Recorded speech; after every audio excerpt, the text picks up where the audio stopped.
Hello everyone, कैसे हैं आप लोग। मैं विजय जायसवाल लक्ष्य एकेडमी के इस चैनल में आप सभी का स्वागत करता हूं। काफ़ी दिनों से मैं सॉरी काफ़ी दिनों से आपको वीडियो प्रोवाइड नहीं कर सका। थोड़ा सा हेल्थ इश्यू था और भी कुछ प्रॉब्लम थी जिसकी वजह से वीडियोस मैं काफ़ी दिनों से प्रोवाइड नहीं कर सका। उसके लिए I am really sorry. But इधर हम लोग कंटिन्यू वीडियो बनाएंगे और काफ़ी लोगों का डिमांड आया मेरे पास। काफ़ी लोगों ने व्हाट्सएप पे, इंस्टा पे, टेलीग्राम पे इस बीच मुझसे बातें की, मुझसे मैसेज किया कि सर टॉपिक वाइज क्वेश्चन भी प्रोवाइड करिए। प्रैक्टिस सेट तो जिन लोगों ने पढ़ा है वो तो लगा ही रहे हैं, उनके लिए काफ़ी बेनिफिशियल हो भी रहा है। लेकिन जिन लोगों ने नहीं पढ़ा है वो टॉपिक वाइज के लिए भी काफ़ी मुझसे डिमांड कर रहे हैं। तो कोई बात नहीं है, मैं आपकी डिमांड ये पूरी करूँगा। ठीक है, तो कल से मैं आपको टॉपिक वाइज क्वेश्चन भी प्रोवाइड करने वाला हूँ। हम लोग नाउन से शुरू करेंगे। कल से मैं आपको नाउन के कुछ क्वेश्चन बताऊँगा और उसी क्वेश्चन के साथ मैं रूल्स भी आपको बताता जाऊँगा। ठीक है ना। तो आपने पेन कॉपी लेके बैठना रहेगा और सारे रूल्स भी नोट करते रहना है। ठीक है, आपको बिल्कुल परेशान नहीं होना। कोई भी चीज़ आपको डिमांड आपको दिखता है तो जल्दी मुझसे बताओ, मैं उसको जो है प्रोवाइड करूँगा। आपको इंग्लिश आपको तैयार कराना है, ये ज़िम्मेदारी मेरी है। आप बिल्कुल मुझ पर विश्वास करके काम करिए।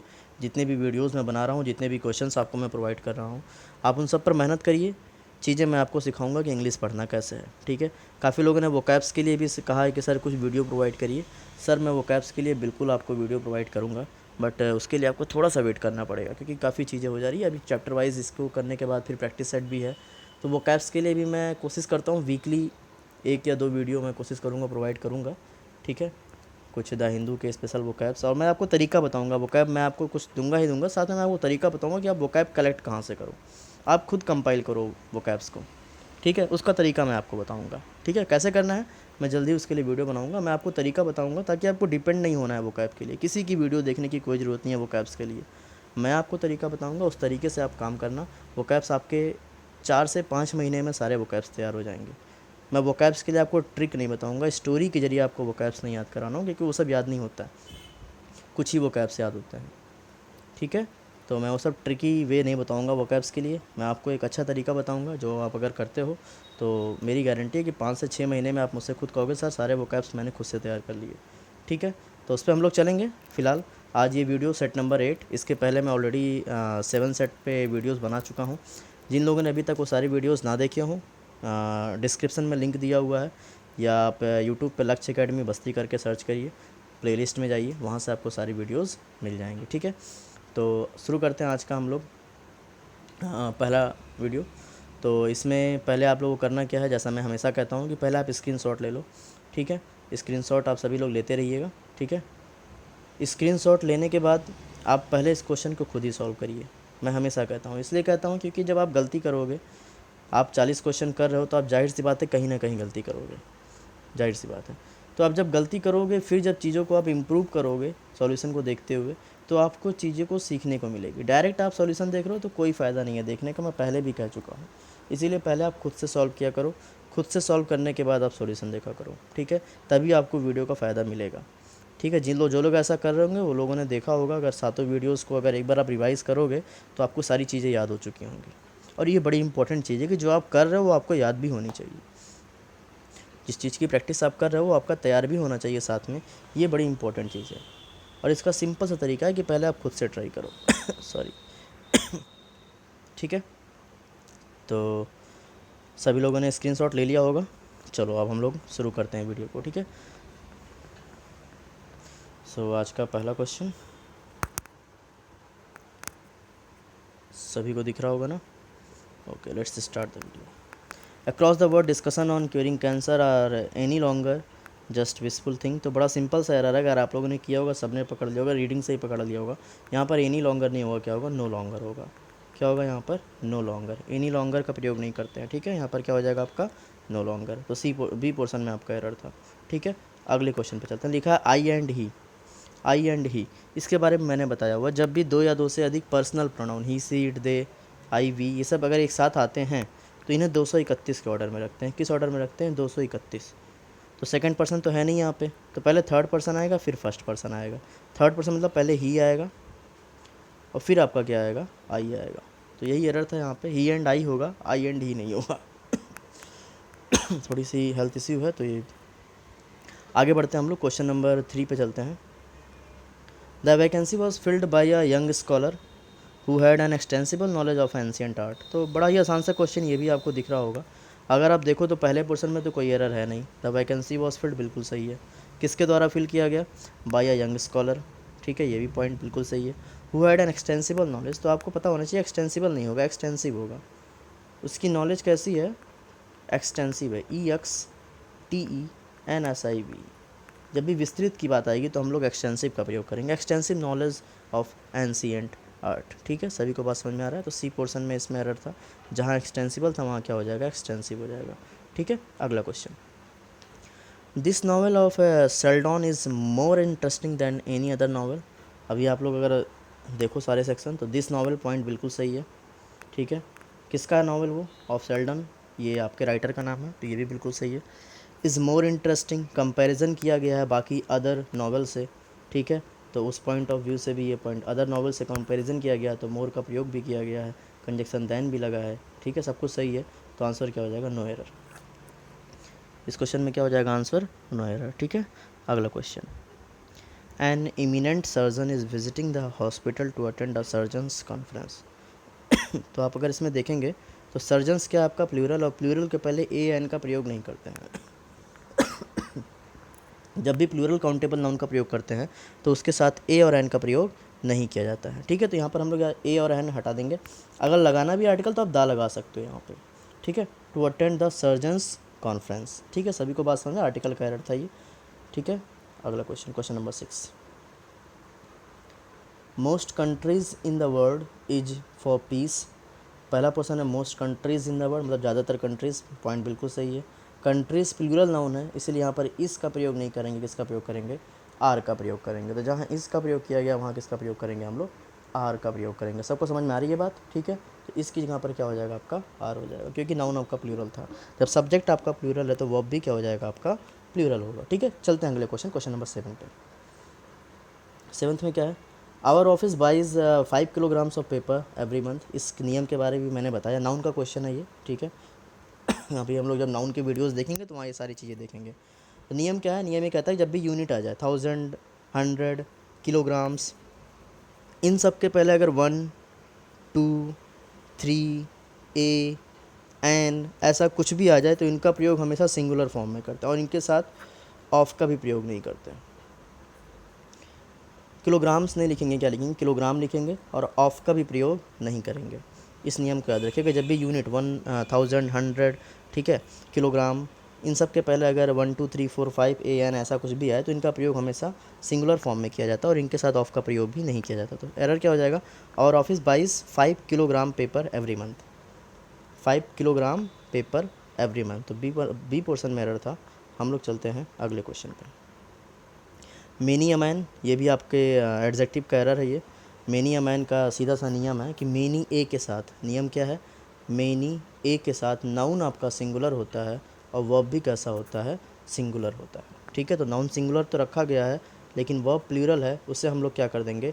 हैज़ कर देंगे, ठीक है। मैं क्वेश्चन को आंसर बताने के साथ साथ नियम भी बताता हूँ, ठीक है। तो जिन लोगों ने अभी तक ये नियम पढ़ा नहीं है वो नोट करते, कॉपी पेन लेकर बैठा करें, ठीक है।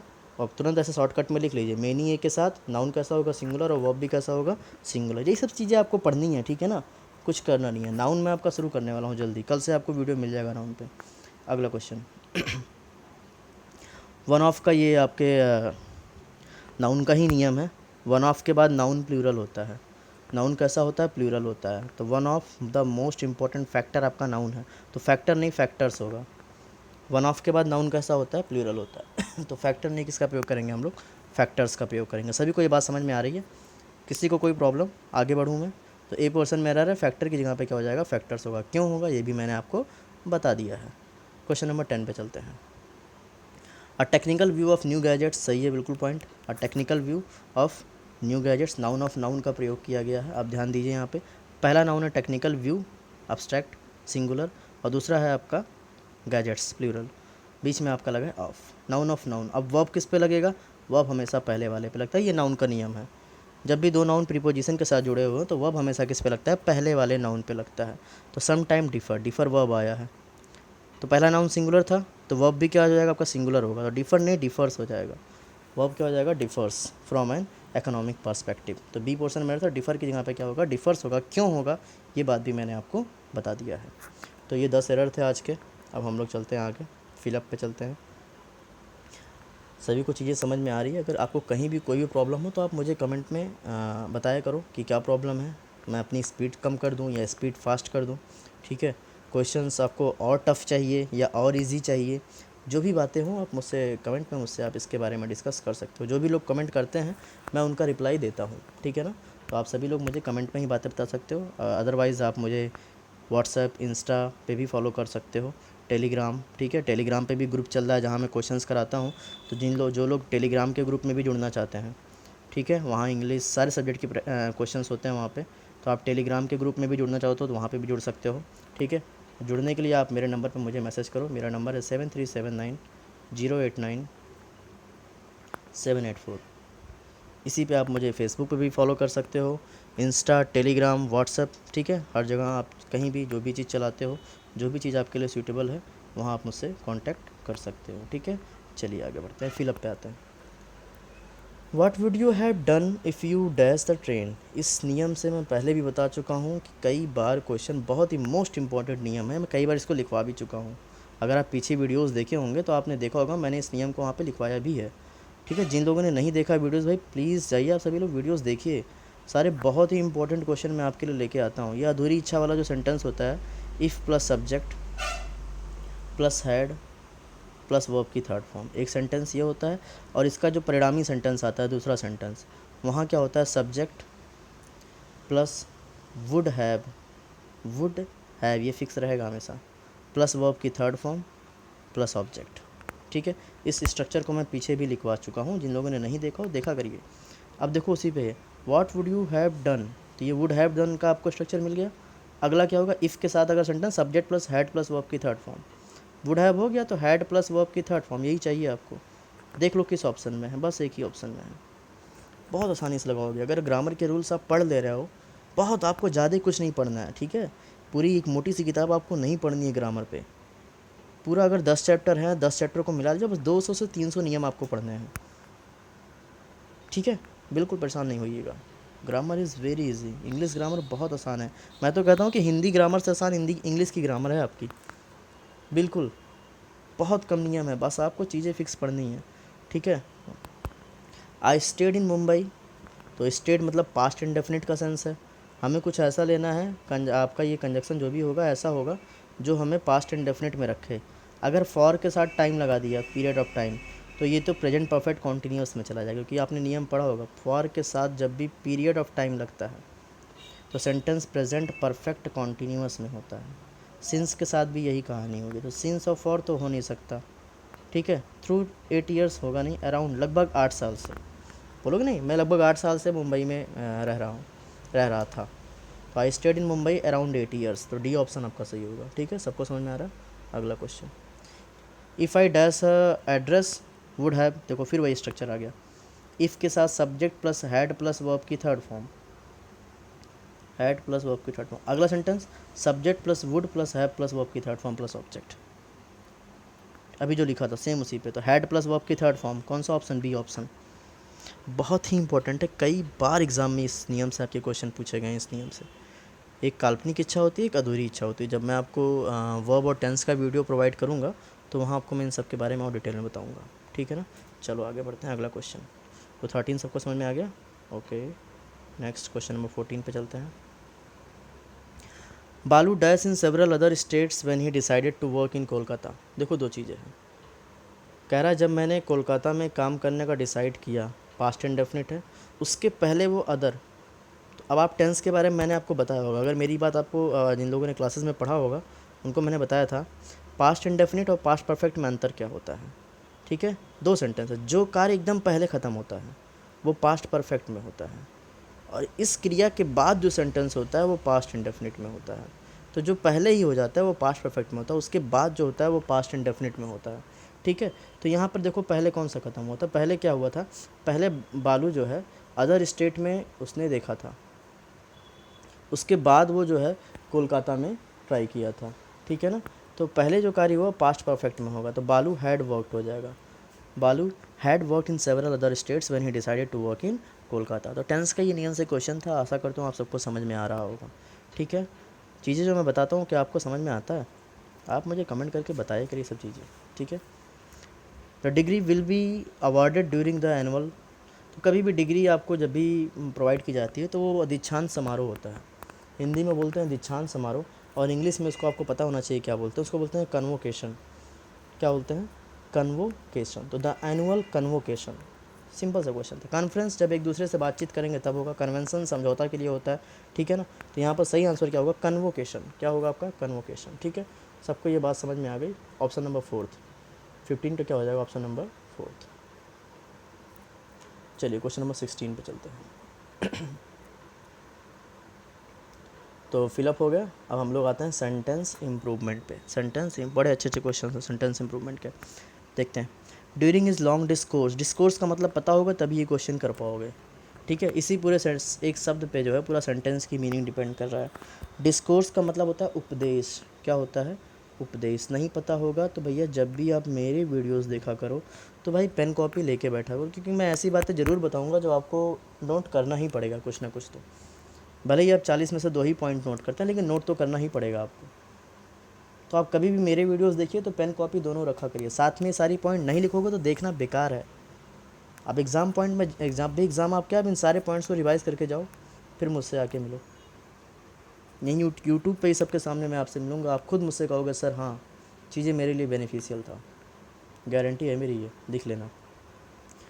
ठीक है, तो क्या कह रहा है? During his long discourse he did not touch that point. तो क्या कह रहा है? अपने उपदेश के दौरान उसने उस पॉइंट को टच नहीं किया, मतलब उस पॉइंट के बारे में व्याख्या नहीं किया। अब फ्रेजल वर्ब यूज़ करना है, टच के साथ क्या लगेगा?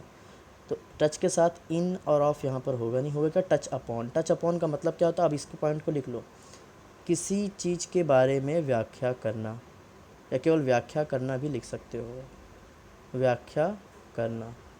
ठीक है, तो कौन सा ऑप्शन हो जाएगा? Option number A, touch upon. During his long discourse he did not touch upon that point, मतलब उसने उस पॉइंट के बारे में डिस्कस ही नहीं किया, व्याख्या ही नहीं किया, चर्चा ही नहीं किया। ठीक है, सभी को बात समझ में आ रही है? क्वेश्चन नंबर 17 पे चलते हैं हम लोग। ये भी बड़ा अच्छा क्वेश्चन है। अब आप लोगों ने अगर स्क्रीनशॉट लेकर इन सारे क्वेश्चन को किया होगा तो मे बी दैट आप 16 और 17 में गलती कर सकते हैं, क्योंकि दोनों फ्रेजल वर्ब से क्वेश्चन था। फ्रेजल वर्ब से अक्सर गलतियाँ होती हैं लोगों से जिन लोगों ने नहीं पढ़ा होगा, या फिर तुक्का मार दो सही हो जाए तो बात अलग है ना। कभी कभी तुक्के से भी सही होता है, तो उसका भी आंसर जानना आपको ज़रूरी होता है। The workers are hell bent at getting what is due to them. पहले तो लाइन का मतलब समझो क्या कह रहा है। लाइन का मतलब क्या कह रहा है पहले उसको समझो, फिर फ्रेजल वर्ब पकड़ने का प्रयास करिएगा। The workers are hell bent at getting what is due to them, मतलब जो भी चीज़ें उनकी बकाया थी, जो भी चीज़ें ड्यू था, जो भी चीज़ें उनको नहीं दी गई थी, उस चीज़ के लिए वो लोग अड़े हुए हैं, अपने डिमांड पर क्या किए हैं? अड़े हुए हैं कि हमें वो चीज़ें चाहिए। तो किसी बात पर अड़े रहना होता है हेल बेंट ऑन, याद रखिएगा, इस पॉइंट को लिख लीजिएगा। किसी भी पॉइंट पर अगर आप अड़े रहें, एक ही बात को बार बार कहते रहें कि नहीं मुझे यही चाहिए, आज़ादी आज़ादी आज़ादी, सुना होगा ना ये डायलॉग, हमें चाहिए आज़ादी। ये आज़ादी आज़ादी आज़ादी जब तक आपको मिल ना, जब तक अगर आज़ादी आज़ादी आज़ादी करते रहते हो तो उस पॉइंट को बोलते हैं हेल बेंट ऑन। किसी भी एक पॉइंट को पकड़कर बार बार उसी के बारे में चर्चा करते रहना क्या कहलाता है? Hell bent on. ठीक है ना, the workers are hell bent on getting what is due to them. समझ रहे हैं? तो कौन सा आंसर हो जाएगा? Option number A is the correct answer. आशा करता हूँ कि सारे क्वेश्चंस आपको समझ में आ रहा होगा। अगला question, while crossing the highway a 5 year old child. तो 5 साल का बच्चा हाईवे क्रॉस करने क्यों गया? गया तो जाहिर सी बात है जो भी कार जाएगी वो उसको कुचल देगी, ठोकर मार देगी। ठीक है, तो while crossing the highway a 5 year old child was knocked out by a passing car. Knock out नहीं होता है, गाड़ी से ठोकर मार देना, कुचल देने के लिए क्या होता है? नॉक डाउन होता है, याद रखिएगा। ये कई बार एग्ज़ाम में पूछा गया है, नॉक डाउन, कुचल देना। ठीक है ना, तो वॉज नॉक्ड डाउन बोले तो option number C, by a passing car. ठीक है, सभी को समझ में आ रहा है? अगला question, we are looking forward to see you tomorrow. सीधा सा वर्ब का स्पेशल केस का नियम है ये, मैं नियम आपको बता दे रहा हूँ।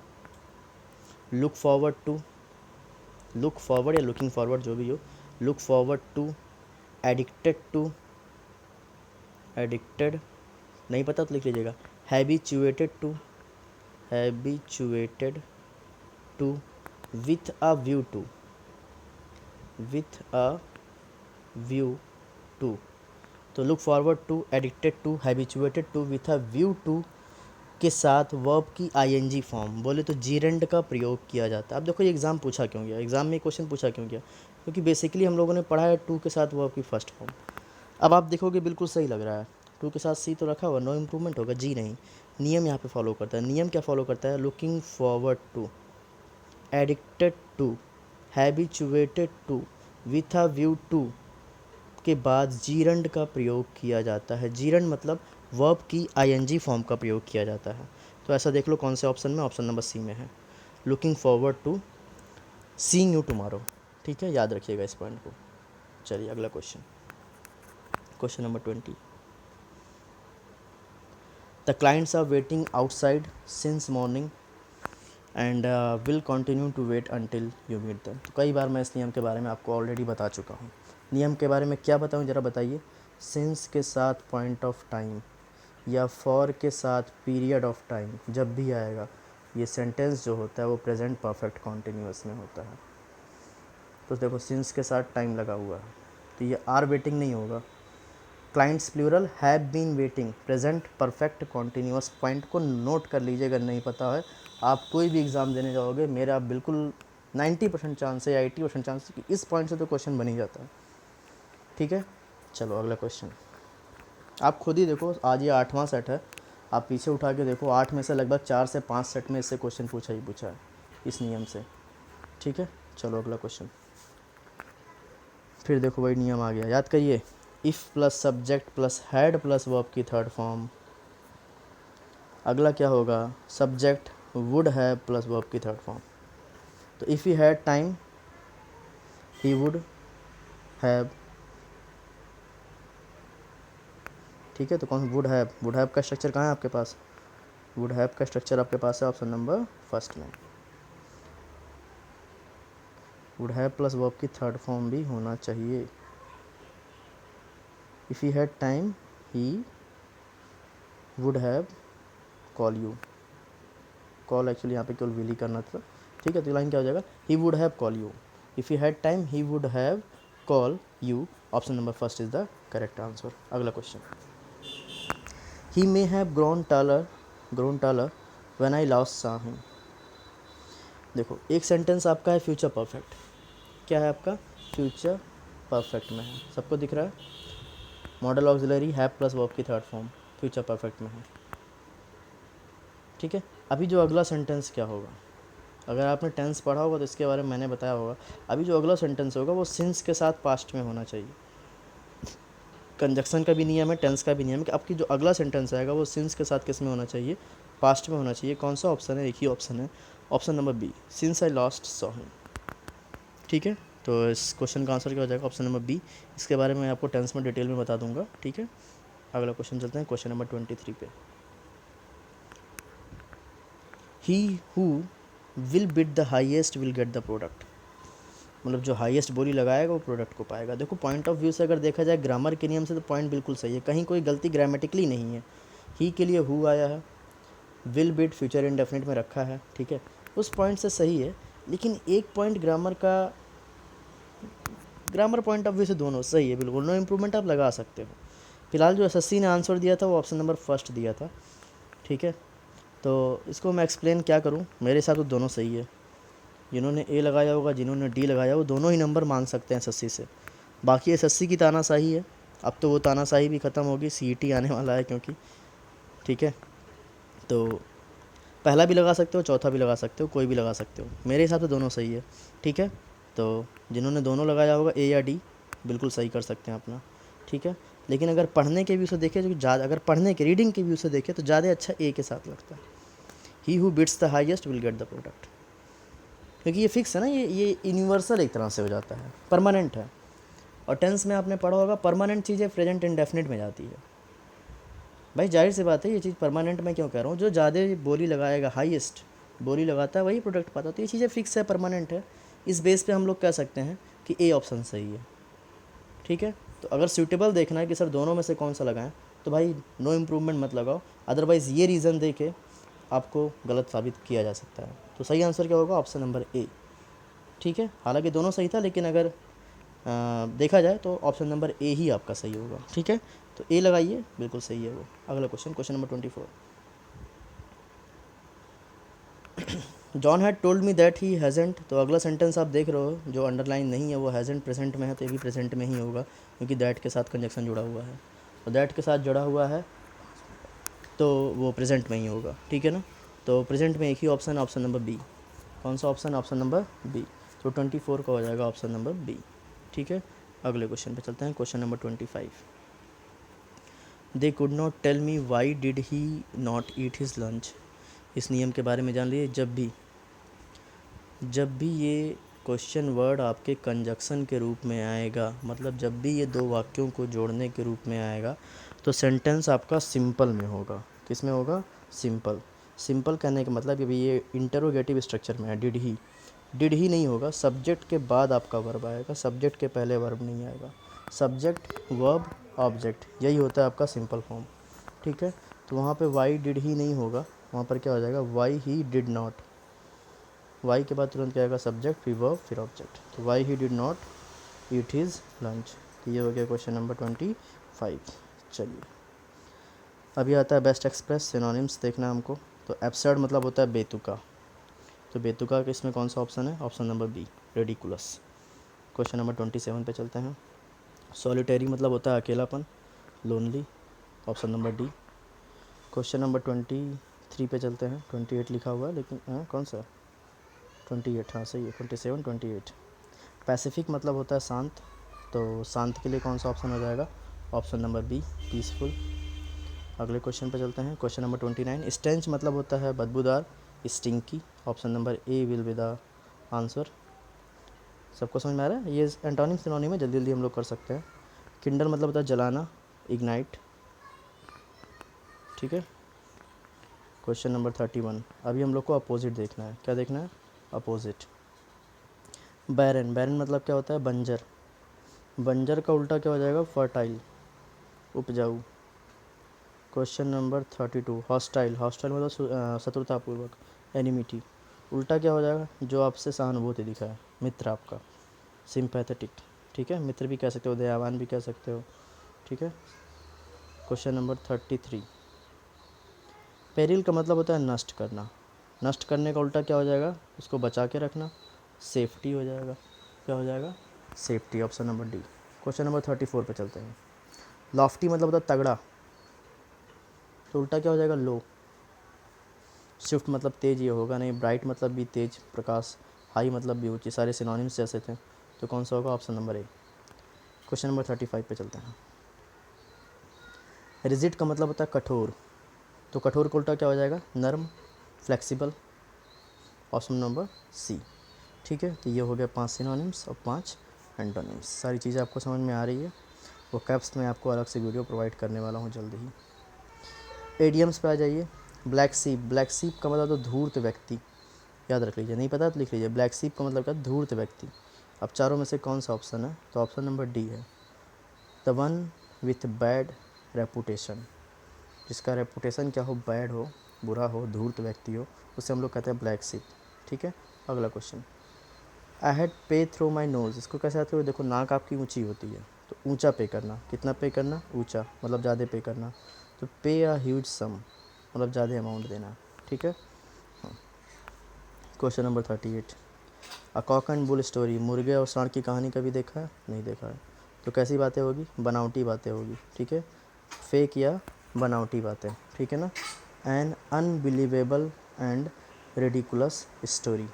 ठीक है, क्वेश्चन नंबर 39 पे चलते हैं हम लोग। Her mother saw through the exercise he gave, तो सॉ थ्रू मतलब होता है डिटेक्ट करना। सॉ थ्रू का मतलब क्या होता है? डिटेक्ट करना। ठीक है, ये चीज़ें आपको याद होनी चाहिए।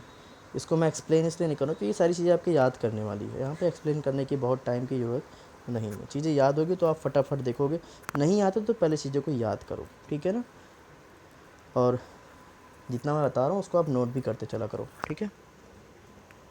सी has a bee in her bonnet and can say anything. Bee in her bonnet का मतलब होता है पागल व्यक्ति, क्रेजी पर्सन, जो कुछ भी कह सकता है। तो कौन सा ऑप्शन होगा? A crazy person. She is a she has a crazy person and can say anything. ठीक है, तो आज बस मैंने 40 क्वेश्चन लिए थे। आशा करता हूँ कि सारे क्वेश्चंस आपको समझ में आए होंगे। ठीक है, अभी कल अगला 40-45 क्वेश्चन मैं आपको प्रोवाइड करूँगा नरेशन वॉइस का। ठीक है, तो सभी लोग बने रहिए चैनल के साथ। और कल आपको नाउन का भी वीडियो मैं प्रोवाइड करने वाला हूँ। एक चीज़ याद रखिएगा, वीडियो को ज़्यादा से ज़्यादा आपको शेयर करना है। आपके फेसबुक, व्हाट्सअप, इंस्टा, टेलीग्राम, जितने भी ग्रुप, जितनी भी चीज़ें आप चला रहे हो, वहाँ पे एक बार आपको मेरे लिए क्या करना है, इन वीडियोस को शेयर करना है। प्लीज़ ये रिक्वेस्ट है आपसे कि इन वीडियोस को आपको उन तक क्या करना है, शेयर करना है। चैनल को जिन लोगों ने अभी तक सब्सक्राइब ना किया हो, भैया पहले इसको सब्सक्राइब कर लो, लाइक कर लो, इसमें आपको पैसा नहीं लगना है। ठीक है, तो ये काम तो आप ज़रूरी कर लिया करो। सो आज के लिए इसमें इतना ही। अगली वीडियो में हम लोग जल्दी मिलेंगे। Have a good day, take care.